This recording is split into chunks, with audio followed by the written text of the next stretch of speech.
나를 지성이처럼 보이게 하는 사기방송. 이성의 눈가리에서 하트 똥똥 나오게 하는 스베립니다. 지금까지 이런 작가는 없었다. 반복되는 지겨움과 트렌디한 익숙함이가 비판과 찬사의 정점에 있는 작가 기욤미소입니다. 기욤미소는 1974년 6월 6일생 프랑스 앙티브 출신입니다. 어머니가 도서관 사서여서 어마어마한 양의 책이 집에 있었다고 하죠. 기욤의 남동생은 책을 좋아해 독서를 많이 했고 15살부터는 문학을 바라보는 시각이 바뀌는 경험을 했다고 하죠. 그러나 형인 기욤미소는 책을 멀리했습니다. 검은 건 글씨요, 하얀 건 백지로다. 하지만 그의 어머니는 기욤을 사랑으로 다독였고 독서를 좋아하게끔 만들었습니다. 어머니의 이끌림과 아들의 따름, 이건 동서양을 막론하고 불변의 진리죠. 여기서 잠깐! 기욤미소가 작가의 꿈을 갖게 된 계기가 있습니다. 학창시절 국어 선생님이었 단편소설 쓰기 대회였죠. 그때 이야기를 꽤 잘 지어내고 그 일을 좋아하고 그렇게 해서 탄생한 이야기들이 다른 사람들을 재밌게 해준다는 사실을 알게 되었다고 합니다. 어쨌든 다시 돌아가서 기욤미소의 남동생 발랭탕 미소 역시 결국 소설가가 됩니다. 형처럼 말이죠. 참나, 어머니의 DNA가 두 형제에게 갔나 봅니다. 근데 발랭탕 미소는 형의 후광보다는 본인의 힘으로 인정받고 싶다는 열망이 컸다고 합니다. 그래서 발랭탕 푸르니에라는 필명으로 데뷔했죠.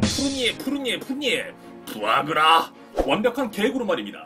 그의 바람대로 독자들과 비평가들에게 작품 자체로 인정받아 개선장군처럼 당당히 다시 본명으로 돌아오죠. 이런 경우는 흔히 있습니다.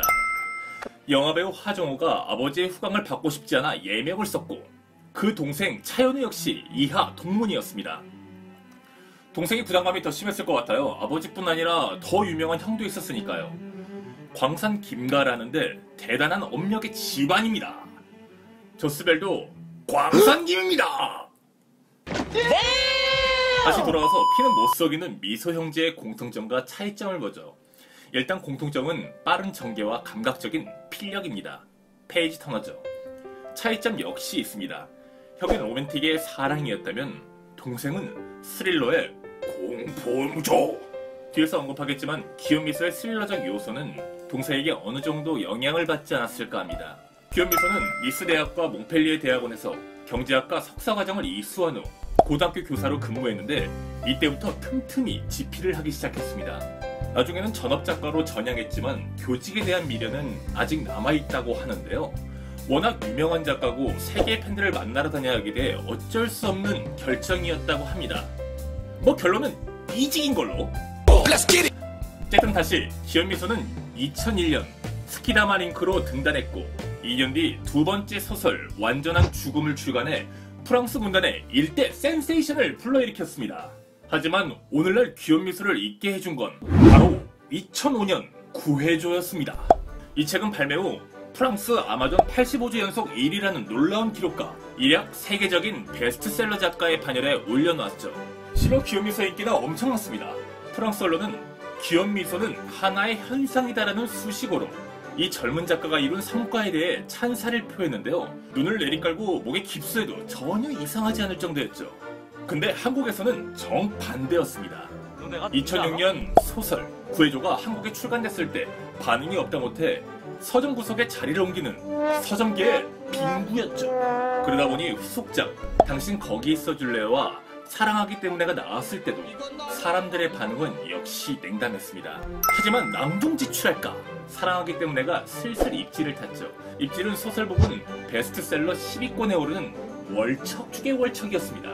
기욤미소의 작품을 찾아 읽는 구독자들이 늘면서 구해조와 당신 거기 있어줄래요도 덩달아 베스트셀러 목록에 오르는 기욤을 토했죠.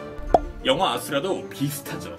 개봉 당시 찬사보다는 비평이 주였지만 현실 세계와의 데칼코마니 같은 모습을 보이며 재조명을 받았습니다.